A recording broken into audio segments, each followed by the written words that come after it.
একের পর এক দুঃসংবাদ। অলিম্পিক থেকে বাতিল হতেই হাসপাতালে ভর্তি ভিনেশ। কী কারণে তিনি অসুস্থ হয়ে পড়েন?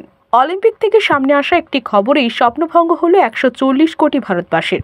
অলিম্পিকের মঞ্চে বুধবার রাতে সোনা জয়ের লড়াইয়ে নামার কথা ছিল ভারতের তারকা কুস্তিগির ভিনেশ ফোগাটের, কিন্তু তার আগেই এলো বড়সড় দুঃসংবাদ।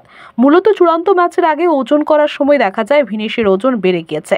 50 কেজি বিভাগে তার নামার কথা থাকলেও ওজন করার সময় দেখা যায় তার ওজন নির্ধারিত ওজনের থেকে 100 গ্রাম বেশি। আর সে কারণেই ফাইনালে নামতে পারবেন না ভিনেশ, যার পরিপ্রেক্ষিতে রূপও হাতছাড়া হলো তার। এদিকে এই খবর প্রকাশ্যে আসার পরে মিলেছে আরও একটি দুঃসংবাদ। জানা গিয়েছে ওজন বেড়ে যাওয়ায় তিনি অলিম্পিকে ছিটকে যাওয়ার পরও হাসপাতালে ভর্তি হতে হচ্ছে ভিনেশকে। মূলত ভিনেশের শরীরে জলের অভাবের কারণে তিনি অসুস্থ হয়ে পড়েন। এদিকে ভিনেশকে হাসপাতালে ভর্তি করার খবর পাওয়ার পর পিটি ঊষা সহ ভারতীয় আধিকারিকদের একটি দল তার সাথে দেখা করতে সেখানে পৌঁছেছেন। প্রাথমিকভাবে মনে করা হচ্ছে ভিনেশের ওজন কমানোর চেষ্টার কারণেই এমনটা হয়েছে। প্রাপ্ত তথ্য অনুযায়ী জানা গিয়েছে ওজন কমানোর লক্ষ্যে তিনি সারা রাত সাইক্লিং থেকে শুরু করে বিভিন্ন কসরত করেছিলেন, জল পান করাও কমিয়ে দিয়েছিলেন। এদিকে এই খবর সামনে আসছে যে অলিম্পিক থেকে ভিনেশ ফোগাট ছিটকে যাওয়ার ফলে ভারত থেকে অফিসিয়াল প্রতিবাদ হতে পারে।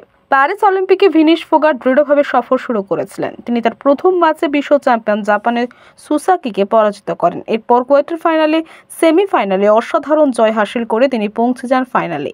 এই মতো অবস্থায় প্রত্যেকের মনে করেছিলেন যে প্যারিস অলিম্পিকে তিনি ভারতের প্রথম স্বর্ণপদক হাসিল করবেন, কিন্তু সেই মুহূর্তেই সামনে আসে চরম দুঃসংবাদ, যার জেরে কোটি কোটি ভারতবাসী আশাহত হন।